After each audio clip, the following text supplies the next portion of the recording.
Tyrese Haliburton limit his three-point volume until his slump ends? We'll see. It worked once. We'll talk about that today. Plus, the NCAA tournament is here, and the playoffs are just around the corner. Should the Pacers shorten their rotation? Lots coming today on the Locked On Pacers podcast. You are Locked On Pacers, your daily Indiana Pacers podcast. Part of the Locked On Podcast Network, your team every day.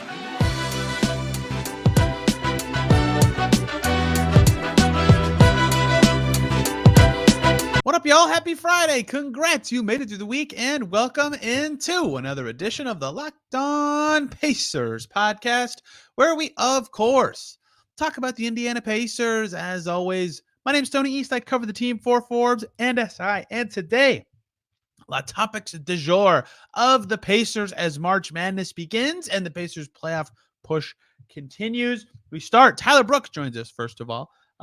We're going to talk about a lot of things. First and foremost, should Tyrese Haliburton continue to limit his three-point volume? Only 3 attempts in his last game until his slump is over. Hard to say. We dive into both sides of that. Then we talk about the rotation. Should it change or shorten or tighten up ahead of the postseason? Only 12 games to go. And at the end, we dive a little bit into the NCAA tournament, what to watch for from the Pacers perspective. Lots coming with Tyler Brooke on today's Locked On Pacers. Let's just get right to it. Another new guest, 2 in a week of significant local interest, writing about football for Heavy. He wrote a book called The Science of Football and is all about the Pacers here in Indy. It's Tyler Brooke. Tyler, what a game for the Pacers last night. We have a lot to get to with Haliburton and the team and the rotation. And it's college hoops time. I hate interrupting you in the middle of the first day of the tournament. How are you? Are you enjoying the NBA season? Are you excited for the NBA draft? I know that's your jam.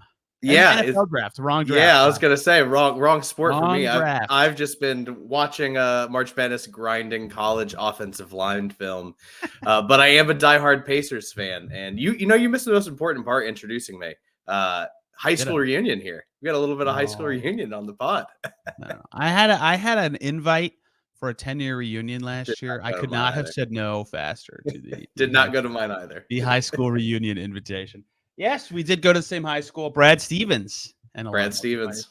We continue on with the Pacers here today. And this is, to me, one of the most interesting things that happened in their most recent win. They beat the Pistons. They smoked the Pistons 2 nights ago. On one hand, they get no credit because the Pistons are awful. On the other hand, they get a tiny bit of Tony credit because they've lost to crappy teams all season long. So congrats, they did what they were supposed to do.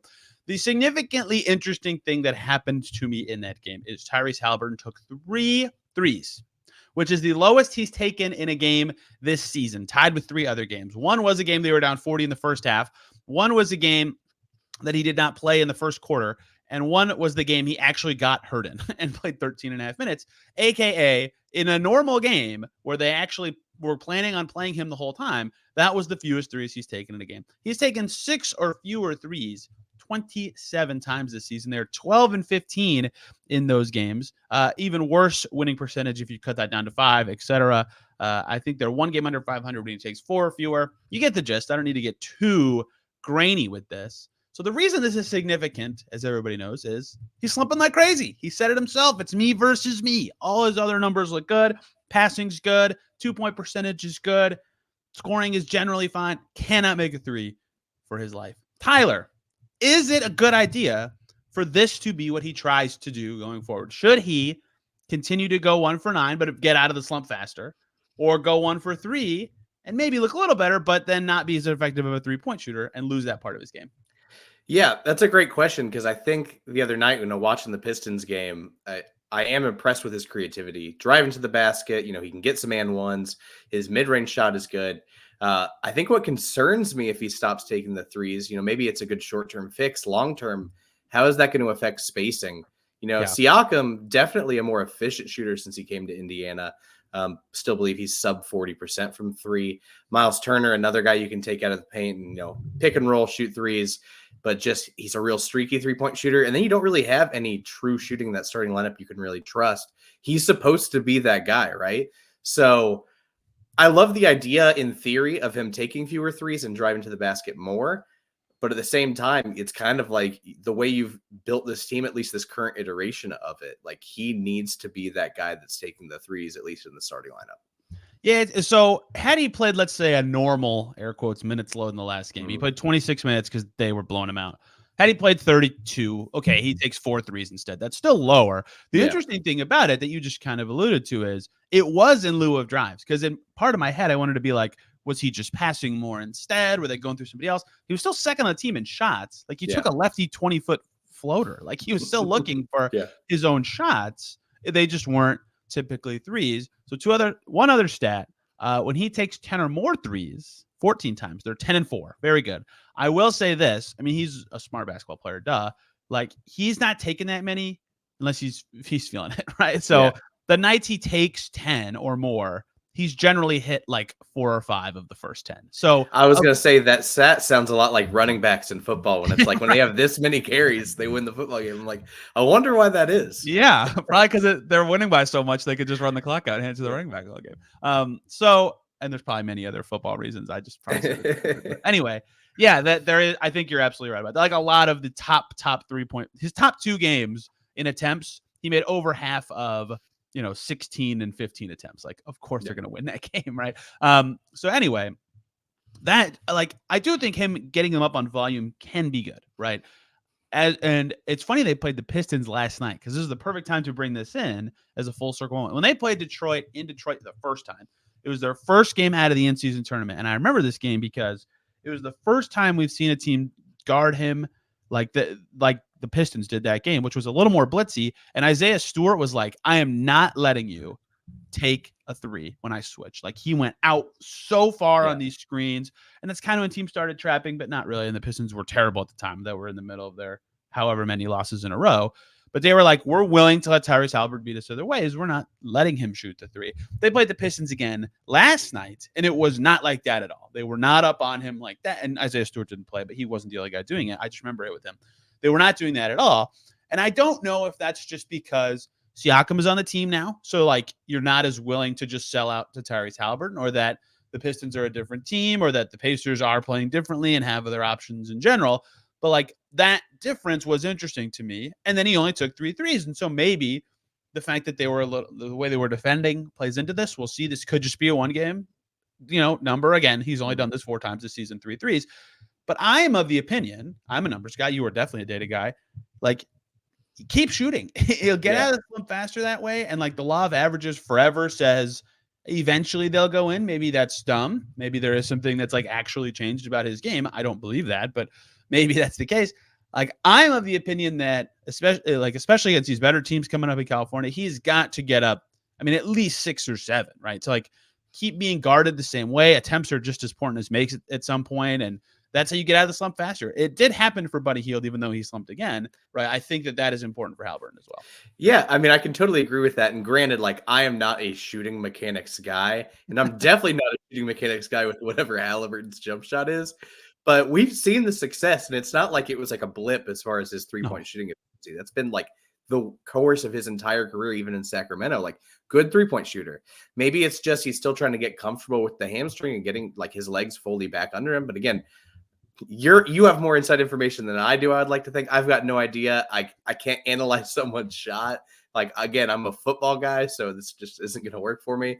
But I have to think that as he gets more comfortable, just keep shooting. It'll eventually work out, and it'll fix the spacing problems. Because I would much rather have Siakam closer to the basket. I'd much rather have Turner, pick and rolling in, driving to the basket instead of always sitting out, behind the 3-point line. Yeah, he is more an important spacer now. So like, for Hield, he had that the first game it started for him, for me at least in my head, was the in-season tournament semifinals. They actually beat the Bucks, but he missed every 3 he took that game.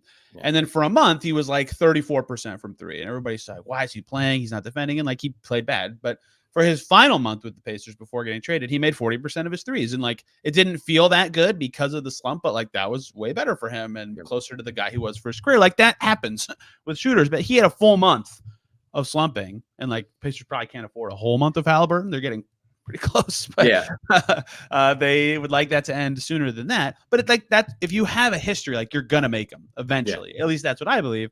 And you're right that part 2 is I don't actually know how this would go, because there's only a dozen games left. It's wild to me that we're at 70 games. We'll talk about that in a second. But if he is their best shooter, like he said that when he was kind of talking about the transition from his old role to his new one, he is the best shooter on the team. So he does a little bit more off-ball stuff with McConnell or with Siakam. And if you're not taking them, even if you're a threat to do a lot of other things, drive, score, pass, whatever, if you're not taking threes, like you're not the same guy as an off-ball player. And I wonder if teams would adjust to that. One game is not going to be enough sample to change the way a defense thinks about his spacing. But if it continues to be, they think it, and he thinks it's going to work out if he only takes 5 or 6 or 3 or whatever, then I think there would be a change at some point in the way he's defended. Maybe that ends up helping him and he makes threes over a softer defense. But in the short term, they need to win. And I think that having spacing for the remaining 4 players that he's with is vital. So I'm with you there. We have a million reasons that the answer is no, he should not continue to only take 3 threes a game, even though they just won the game. He did it by like 20 points. So it helps when you're playing guys that I've never heard of, like from Princeton or whatever in the starting lineup for Detroit. Woman? Never heard of him. I was like, that's not a real person. Here's why I knew who he was. He worked out. He had a draft workout with the Pacers. There we go. Before the season. But I did forget how to pronounce it because there's a lot of silent letters in that last name. Stanley Amudi, another guy that I'm surprised people know who he is. Hey, he started for the Pistons as well. And they were destroying the Pacers for 6 minutes, and then were just a miserable operation for the remaining 40 it was kind of that game. It was really. Hey, y'all, short little break so we can talk about the lovely folks over at Prize Picks, America's #1 fantasy sports app. Where it's simple. You pick more than or less than on 2 to 6 player stat projections and watch the winnings roll in. It's demon time on Prize Picks. You can earn up to 100 times your money. That's a lot. With as little as 4 correct picks, you can turn $10 into 1,000. Demons and goblins are the newest and most exciting way to play at Prize Picks. Squares marked with red demons or green goblins give you different payouts. You can earn up to 100 times your money with as little as 4 correct picks. Prize Picks is really simple to play. You can do it in 60 seconds or less. Quick withdrawals, easy gameplay, tons of players and stat types where it make it so fun. For example, Kevin Durant, more than or less than 28 points. Trae Young, more than or less than 10 assists. That's how you play Prize Picks with 2 to 6 players every day. Go to prizepicks.com/LockedOnNBA and use the code LockedOnNBA for a first deposit match up to $100. Again, that's prizepicks.com/LockedOnNBA with the code LockedOnNBA for a first deposit match up to $100 at Prize Picks. Pick more, pick less. It's that easy. It was really sad. And what that allowed the Pacers to do, this is my transition to the second thing I want to talk about. They got to play everybody. James Johnson got in for the first time in it forever. Yeah.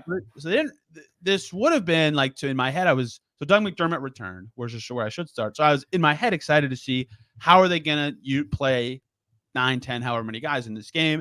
The game before that, when they played the Cavs, they played 9. Jarris Walker didn't play. McDermott wasn't available. I thought that was already noteworthy, which is why I was on high rotation alert. And then they won by so much that like the minutes don't work out and the rotation's weird. And Myles Turner was in foul trouble and lost his contact in the middle of the game. And like, I can't tell you anything about the rotation. But what I mentioned earlier is that was game 70. Like I was talking to one of the players before the game in the locker room. I was like, yeah, for these last 12 games since you're 70 and blah, blah, blah. And he's like, wait, we played 70 games. Yeah. He's like doing the math in his head. He's like, oh, wow. Like that, it feels different at 70, right? Like when you say a team has 14, 15 games left, that sounds like a lot. When you say a team has played 70 games, it feels like their season's almost over, and that's like a 2-game difference. They played 70, and they're half game up on 7 and 8. Like they need to be trying as hard as they freaking can to win every game, and they know that. This isn't like rocket science or anything, but I do wonder if, and I think this is possible, that they will be tighter with their rotations especially on this road trip with some good competition in terms of maybe you're willing to go 35 plus for Siakam and Haliburton as often as you need. Maybe you're willing to go more for Nesmith as much as you need because that's how you win. You play your best players more. On the other hand, their 5-man bench group has been good. Like they have one of the best benches in the NBA, but it's a bench group, right? So I am curious what you think of. Do they go to 9? Do they continue to try to see what McDermott can give them? Do they play Jarris more? Like, how would you kind of operate in these last dozen games to finish out the season? Yeah, it's tough. I think you start into getting into playoff mode, and once the playoffs come around, you just naturally have to tighten that rotation down. And then you start thinking about the casualties of that. I mean, I think about McDermott, but the problem is there's just times I don't think he has played enough to be, have any cohesion with this group. And it shows at times, like offense, he's bumping into guys, he's running it. He doesn't exactly know where he's supposed to be. He had a couple weird ones last night for sure. Yeah. But like you need that shooting in the playoffs in a team that, has lost Mathurin for the season, has traded Buddy Hield. Do you have to lean more on Shepherd to do that? I mean, honestly, I'm surprised that Carlisle's played a rookie as much as he has, but I've been impressed with Shepherd. Me too. Other big question, I think you have to not play Jarris Walker, and the fan brain of me is furious with that. I've wanted to see more minutes of Jarris Walker. He flashes a couple times every time he plays, but at the same time, I just don't think he has enough experience at the NBA level for you to trust him come this playoff stretch. And then the other one that I've thought long and hard about, and maybe it's just recency bias after last night, but I think you have to start thinking about putting Isaiah Jackson over Jaylen Smith in a full-time role. I love Jaylen Smith. I love everything about that man. I think his three-point shooting this year has just looked better than it did last year. And just full disclosure, like I've gone to 12, 15 games this year in person. I bought a season ticket package. Like I've been all in this year. It's been a lot of fun going to the games. I like the explosiveness that Jackson can provide. And I think what's nice about tightening that rotation, and if you put Jackson over Smith, I think his biggest problem is getting in foul trouble. You can just slot him in back for Jaylen Smith. And I think that's where, but I like the alley-oop potential. I think he provides a spark on defense. He came away with some nice blocks, nice steals last few games I've seen of him. And it feels like anytime he does get significant tick, he is filling the stat sheet and producing on both sides of the court. So that's my hottest take about tightening the rotation. It's no diss toward Jaylen Smith. I think I need to see something different because there's some times where I feel like it's a little stagnant. But I think everything else, the way they've been operating, makes sense. But biggest surprise that we have a rookie talking about Ben Shepherd that I just think he should be like a preferred bench guy at this point. I would have never guessed that at the beginning of the season. Man, if we had this conversation 2 days ago and you had called that Isaiah Jackson shot before last night, you'd be looking like I know. I love Isaiah Jackson. I feel like every time I watch him play, he's just doing something fun. Yeah, I was there when he blocked Wemby, and I was just shook. Yeah, that was sick. Like I that's the only question I had for him after that game. I was like, how did you get that high? Yeah. Obi had the one in the same game where he tried to block Wemby on the corner three, and Obi's like straight up perfectly vertical, wasn't even close. Like yeah, and he just drilled the shot on the corner. Okay, so a couple things to react to. One, here's the Jaylen Smith thing that's going to make this a discussion, because to me, Jaylen Smith's been better this season. He has earned the right to be the backup five with his play. That said, he returned from his injury where he missed like 6 out of 9 or something like that. I don't remember exactly what it was. Right coming in and out of the All-Star break. He's played 11 games since. He's shooting 28% from three in that stretch. And that was what had really, like, he was playing well. He's defending well. He's rebounding well. Like, he's playing better than last year anyway. But that was the separator. That's like, oh my, you play Jaylen Smith every game. Like, he can't miss. Now he is missing threes, and that's rounded up a little bit. He's made one in the last 3 games he's played. He had a couple duds like right when he returned it. 0 for 4 in the first one is still his worst shooting game since. But if he's just like a bad 3-point shooter and not a good 3-point shooter, that does change a lot about what he is. And then maybe you are, if you're the Pacers, excited about the switchability, the athleticism, the speedy stuff that Isaiah Jackson provides. I predicted before the season Isaiah Jackson would be the backup five. I've always liked his game. That was wrong. Jaylen Smith's been better. But I say that to say that for a while I've been a fan of what he provides. And I would understand doing that, but I think at this point they're going to roll with what they have gone with all season. No, they probably will. Because it's so late, but I had to get I had to get my hot take in as a fan of just like I really like Isaiah Jackson. Yeah. We need those. So to the rotation part, I mentioned that it's been 70 games because you nailed it. Like, the playoffs are coming and they probably have a plan for what that's going to look like. But like, to remind everybody, TJ McConnell, they kicked him out of the rotation last time they were in the playoffs. He's a better player now than he was then. But, like, if you're a back-end rotation guy, that can happen. McConnell, that will not happen to this year. He's extremely important to what they do as one of their better ball handlers. But, like, that happens a lot. And it's, like, with good players, not like your 10th guy. I'm talking like your 9th and 8th guy can just be totally axed from playing in games. In the regular season, that doesn't happen, right? You need all hands on deck. But if they are going to ramp up naturally more minutes for their stars, which is Tyrese Haliburton, a guard, and Pascal Siakam, a forward, then minutes would have to be drained from those two positions. So to me, the big loser would be Doug McDermott if they did that. He's 10th guy right now. He had the 10, like, he could be really valuable for the shooting reasons you talked about, but they don't know a lot of what he can provide. They know what they can do without him. Like, maybe they just opt to play 9 without him so they can play Siakam or whoever. It would not shock me if they tried to figure out what McDermott can give them and, like, sucked a few minutes, like 3 to 5 from Obi Toppin. He'd still play. He should still play. Like, he was very frequently their first sub in this stretch and also break. He's been really good of late. He's not losing minutes because he's good. He's losing minutes because Pascal Siakam is better. And I think that could be a way to get their star forward on the floor more because their center rotation is solved, right? It's just Turner and whoever his backup is. And Nesmith isn't a guy they should be taking minutes from to get Siakam more time. So maybe if they tweak the rotation to have more of those Siakam at the 3 lineups they tried a little bit, that could be a way to do it. But to me, it would be McDermott or Toppin losing minutes for Siakam to play more. For Haliburton, I think the loser might end up being Andrew Nembhard in terms of just I was about to ask what you think, like what is the implications of this for Nembhard? Because it seems like a weird fit in the starting lineup at times. He should still start. Like he was great defensively last night on IV a lot of the game. Yeah, and the defense is why he starts. But if you're going to play Ty more and you're not going to, maybe they would decrease McConnell's minutes. But if they want to keep McConnell about where he is, it seems like Nembhard would be the guy to lose time. They have turned to the Nembhard-McConnell pairing more recently, though, also, which is not something they did a lot, before the last, I don't know, I'm making this up, like 10 days or so. So maybe the loser would just be Ben Shepherd, and they would opt to have, Nembhard be the 3-and-D kind of guy. He hasn't been awesome from 3 this year, but he was terrible to start the season and has been like high 30% since returning from injury after the in-season tournament. So I don't know. I think it'd be one of those two, not playing at all, but playing less. Yeah. And then those minutes would be shifted over to Haliburton. What would you consider? How would you think about that? Maybe it is McConnell and they just opt for the other guys already, but they just need his ball handling so much with Mathurin out. So I don't know. What do you think about how you would shift things if you wanted to get the stars more time?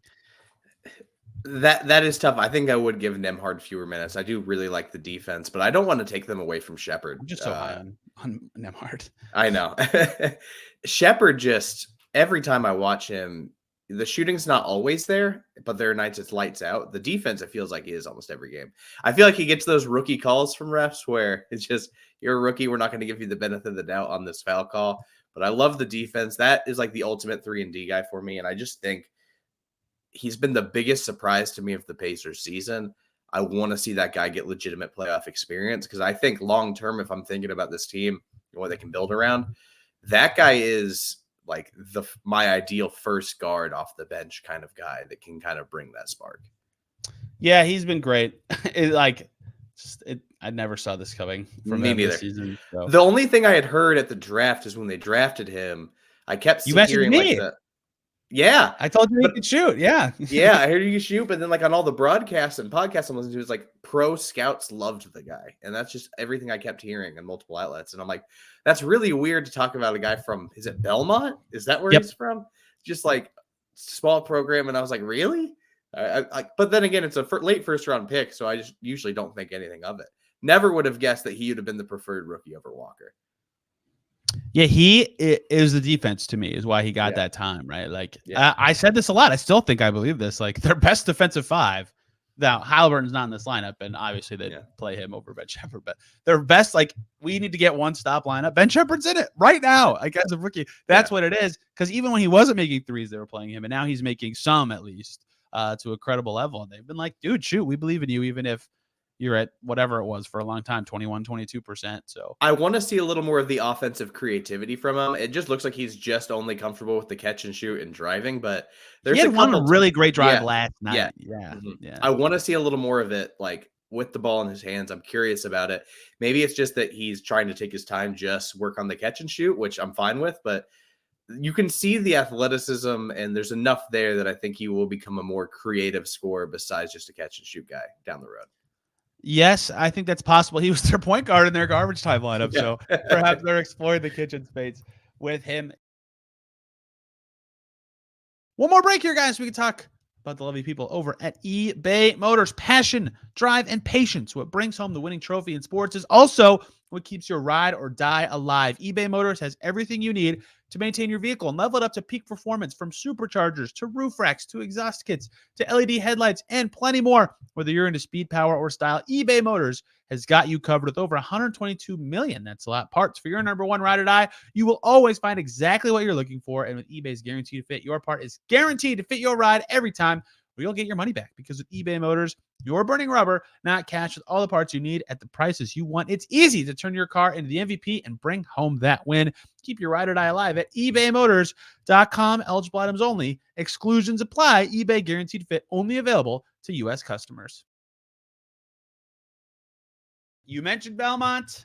Let's talk some college hoops to close this out. It's March Madness right now. I've gotten one game wrong so far, Tyler. What do you think I predicted incorrectly? Is it the same one I had? I had Akron winning over Creighton. Oh, I did not. Creighton's good. I picked BYU over Duquesne. No, I put Duquesne, but I definitely pronounced it as Duquesne when I put it in there. So I should not have doubted a team that LeBron was going to send sneakers to the day before their game, and B, TJ McConnell's one of his 2 college programs. What was I thinking? Oh, wow. Now, granted, not know they have not won a tournament game since 1969. I don't feel that bad for picking. They had a guy named Day that was just going off. Really enjoyed that. They had some guys getting buckets on that team. I think one of the guys was wearing 2 headbands. So I'm all in on that program now. I'm hoping that's our Cinderella story. We'll see, though. I have some chances to fall apart rather quickly looking at some of the current scores. So this is interesting from a tournament perspective for the Pacers. Last 3 years, they've had a lottery pick in the draft. So they're very interested in the NCAA tournament and the best prospects. This year, their best pick as it stands of me talking to you is 37. They are rooting against the Raptors to fall behind the Grizzlies in the tournament. The other big-ish difference from this year to last year in terms of the draft is the top pick. Let's just read a mock draft. Top pick, Perth in Australia. Then the second pick, Rachier in France. Then Topic in Serbia. Then some Kentucky guys. Then an Ignite kid. Then another Ignite kid. And then another French guy. It's a really international heavy draft. So this isn't a good prospect tournament is where I start. My point 2 is I've never been a scout the tournament guy because guys who pop in the tournament end up getting this stupid boost in their draft stock that they don't deserve. But this year, that might actually mean something to me because there's not that many good college prospects. And so I need something to separate them in my head. What are you watching for, if anything, in the tournament, whether that's a team, a player? What stands out to you from the NBA angle of this NCAA tournament? So I'm not a huge college basketball guy, admittedly. I watch March Madness in Indiana, and you could tell me that Marquise Noel was a first-round pick from the tournament last year, and I would have believed you. Don't care how small he was. Kansas State's finest. Hey, he's on a team right? He got on the Raptors, so good for him. I'm a huge Purdue hater. So my only argument now is we need to start officiating Purdue the same way we officiate every single college basketball team. I have a lot of Purdue listeners. That's not cool, man. I know. But Zach Edey keeps hitting people in the face. I went to IU, and I will be rooting for Purdue in the tournament. Nah. I've watched Zach Edey hit too many guys in the face and not get called for it. So just start calling them fairly. They're going to go down. They're going to lose to a 16 seed again. It's going to be glorious. No. Other region, I think they're making the Final Four. Other than that, I think the only team I watched quite a bit of was North Carolina. Solid squad. They were kicking butt last time I checked that. I think they were my winner in my bracket. Where's IU? What seed are we? That's right. It went really poor. I made that joke with several people. I said, something happened weird on Selection Sunday. Did you watch it? And they were like, yeah. I was like, well, something happened. IU didn't even make it. I don't know. I think Khalil Ware is going to be a fun pro. That is an interesting thing. He'd be a first-round pick. Yeah. Wow, Mike Woodson, 2 first-round picks in back-to-back years. Hey, Trace Jackson Davis is balling. Every time I see he's making some highlight plays. Makes me happy. He is playing very well. I end up falling in love with somebody in the draft like every year from like a glance at a college game. That hasn't happened to me yet. I have a couple guys that I've been like, that's more interesting than I thought. Like Trey Alexander at Creighton. I've watched him a few times. Like, he's pretty good. But he doesn't make but he doesn't make a ton of sense for the Pacers, although I'll be very interested in what end up making sense for the Pacers at all, just kind of given the current state of the team. But anyway, if you're the Pacers, I think you're watching for anyone to stand out, right? Because they need this. I think they're going to pick at 37. I've talked to some people who, in the media space who are like, oh, they're going to trade that pick for somebody, right? I don't think so, because their next thing they would do as a team is, they have Siakam, they have Haliburton. To get a third awesome dude, their trade stuff now is players. It's Mathurin, it's Nembhard, it's Walker, it's whatever other young guy another team may like. And so having some youth still in the pipeline, some cheap rotation caliber players is valuable. And 37's like right on the precipice. This draft kind of stinks, so maybe not, but it's right on the precipice of like the drop off from like a maybe to like a almost certainly no in terms of this guy could become something. They've had good luck in the early second round, whether it's trading the pick for trading up to get Isaiah Jackson or drafting Andrew Nembhard. Like they've done well. Where was Lance drafted? Lance was 45th 42, 44. See, you get another Lance. Yes. Edmund Sumner they got in the second round. If you just want to talk second rounders in general, like they've actually done well. This front office has done well in the second round compared to expectations. Not to say that they will again. It's very hard to do well in the second round, but all the factors about their cap and what their next steps as a team would be make me think that picking makes the most sense just in case, right? And maybe that guy hits, or maybe he's a part of the trade. I don't know. But like, you can't get anything specifically for 37 that's gonna, to me, like launch you up from where you are. But it could end up being an important young player for them to kind of think about developing. And so anyone playing who has NBA potential, that's what I will be watching. Like every time I'll DM you like I always do about, hey, is this guy any good? But not the obvious good guys. Not like, it was like, I remember first one was like Aaron Holiday. I was like, I know it's a Holiday brother. What can you tell me? I'm not an Aaron Holiday fan. He has been better than I thought, but he's like, I'm happy for him. I'm happy that he's carved out a career in the NBA. He's in Houston now, right?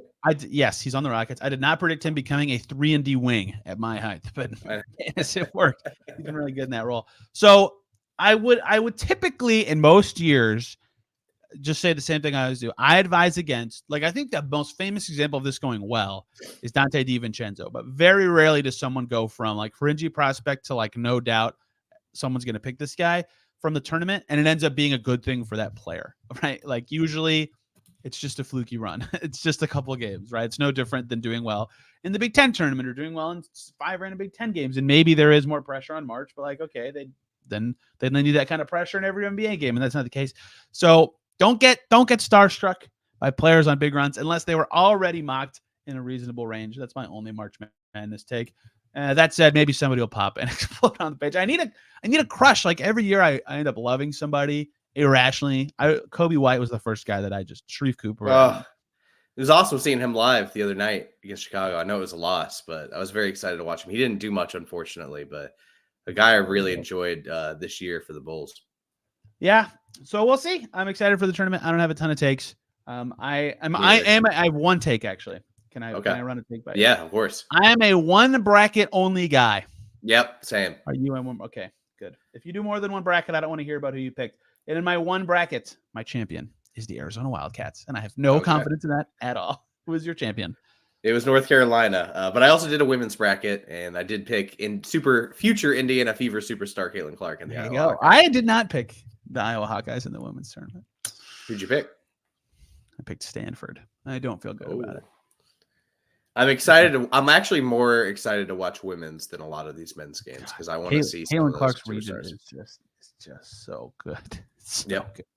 I can't wait. I'm excited to actually start watching this. I just rolled back in from Detroit, so I got to write some stories, but I will be watching the college basketball. Tyler, thank you very much for the time talking all things Pacers as March rolls on. Where can people find you in your work covering not the Pacers, but football teams, including a football team that's name is spelled a lot like I know. But isn't the Pacers? Do you know how many times I've like Google typed Packers or Pacers and meant to type the other one? It is actually infuriating.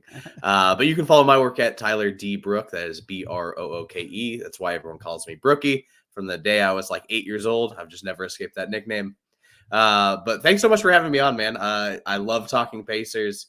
It may not be the sport I cover the most actively, but it is probably the team I watch the most in all sports. There you go. The great Peter Bukowski on Locked On Packers. Him and I have had many exchanges over fans contacting us thinking we're the other guy because the shows have similar emails and Twitter handles and all that kind of stuff. Pacers play the Warriors tonight. If anything crazy happens in that game, I'll do a podcast for Saturday about it. If not, we'll wait till Monday and talk Warriors, Lakers, Clippers, where the Pacers are at. Did they get some key wins? What did the Heat do? All that kind of stuff. And next week, big road trip wrapping up for the Pacers. Next time I'll see them in my own eyes is Chicago. So lots of fun stuff coming here on the Locked On Pacers podcast. I'm on Twitter at Tony R. East. The show is at Locked On Pacers. Everybody have a wonderful weekend. See you soon.